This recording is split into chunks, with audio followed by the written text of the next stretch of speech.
ಯಾವನ ಹತ್ರ ದುಡ್ಡಿದ್ದ ಇಲ್ಲ ಎಲ್ಲ ಅದಕ್ಕೂ ದುಡ್ಡು ದುಡ್ಡು ದುಡ್ಡು ದುಡ್ಡು ನಮ್ಮ ಮನೆ ನಮ್ಮ ಅಪ್ಪ ಮನೆ ಓದೋಡ್ಸಿದ್ರು ದುಡ್ಡು ಮಾಡ್ಕೊಂಬ ಅಂತ ಹೇಳಿ.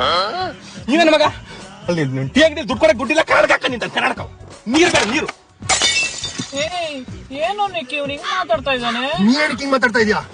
ದುಡ್ಡಿಲ್ಲ ನೋಡ ಇದಕ್ಕೆಲ್ಲದಕ್ಕೂ ಒಂದೇ ಸೊಲ್ಯೂಷನ್, ನಾವು ದುಡ್ಡು ಮಾಡ್ಬೇಕು. ದುಡ್ಡು ಮಾಡಕ್ಕೋಸ್ಕರ ಏನ್ ಮಾಡ್ಬೇಕು ಅದನ್ನ ಹೇಳಿ. ದುಡ್ಡು ಮಾಡ್ಬೇಕು ಅನ್ನೋದ್ರಲ್ಲಿ ಟೈಮ್ ವೇಸ್ಟ್ ಆಗ್ತಾ ಇದೆ. ದುಡ್ಡು ಮಾಡಕ್ಕೆ ನಾವು ದುಡ್ಡು ಮಾಡ್ಬೇಕು. ಅದೇ ಹೆಂಗೆ? ಯಾರು EMI ಕಟ್ದೇನೋ ಅವತ್ತು ತಿಂಗಳು ನಾಳೆ ಬಂದು ಕಿತ್ಕೊಂಡು ಹೋಯ್ತಾರ ಕಾರ್ನು. ಯಾಕೆ ಕೊಟ್ಟಿಲ್ಲ EMI ಅದಕ್ಕೆ. ಏನಕ್ಕೆ ಕಟ್ಟಿಲ್ಲ EMI? ಅದಕ್ಕೆ ಕೊಡಕ್ಕೇನಾಗಿತ್ತು? ಸಮೇತ ಸುಟ್ಟ ಹಾಕ್ಬಿಡೋಣ ಅಂತ ಸಿಟ್ಟು ಬರ್ತಿದೆ. ಓ ದುಡ್ಡು ಕರೆಕ್ಟ್, ಸಾರಿ ದುಡ್ಡು. ನನ್ನ ಹತ್ರ ಒಂದು ಪ್ಲಾನ್ ಇದೆ. ಹೇಳು. ಡ್ಯಾಶ್ ಬೋರ್ಡ್ ಒಂದು ಪೇಪರ್ ಇದೆ. ಡ್ಯಾಶ್ ಬೋರ್ಡ್ ಅಲ್ಲಿ ಗನ್ ಇದೆ ಅಂತ ನೋಡು. ಪೇಪರ್ ಪೇಪರ್ ಅಂತ ನೋಡು. ಸಾಯ್ಸಕ್ ಹೋಯ್ತಲ್ಲ ನಂಗೆ ಜೋರ ತೆಗಿ ಅದ್ನ.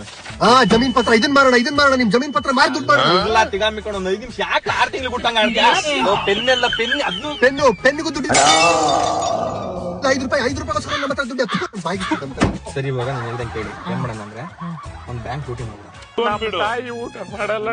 ಬ್ಯಾಂಕ್ ಆಫ್ ಬುರ್ಡೆ. ಅಲ್ಲಿ ಬರೀ 2 ಕೋಟಿ ಇರ್ತದೆ ಅಷ್ಟೇ ಕಳ್ಳ. ನಂಗೆ ಯಾಕೋ ಭಯ ಬೀಳಿಸ್ತಾ ಇದೀರ ಕಣೋ ನೀವು. ಯಾರ ಹೆಣ್ಗನ್ ಕರ್ಕೊಂಡ್ ಬಂದಿದೀವಿ. ನನಗೂ ಇವಾಗ್ಲೇ ಗೊತ್ತಿರ್ತು. ಗಂಡ್ಸ್ತಾರ ಸ್ವಲ್ಪ ಗಂಡ್ಸ್ತಾರ. ಇವನೇನ್ ಇದ್ರ ತರ ಆಡ್ತಾವ, ಇವನು ಬುಲ್ಲ ಆಡ್ದಂಗ್ ಆಡ್ತಾನೆ. ಬುಲ್ಲ ನನ್ ಮನೆ ಕಚ್ಬಿಡ್ತೀನಿ ನಿಮ್ಗಲ್ಲ. ಹೇಳತ್ತೆ ಸರಿ ಒಂದ್ 2 ನಿಮಿಷ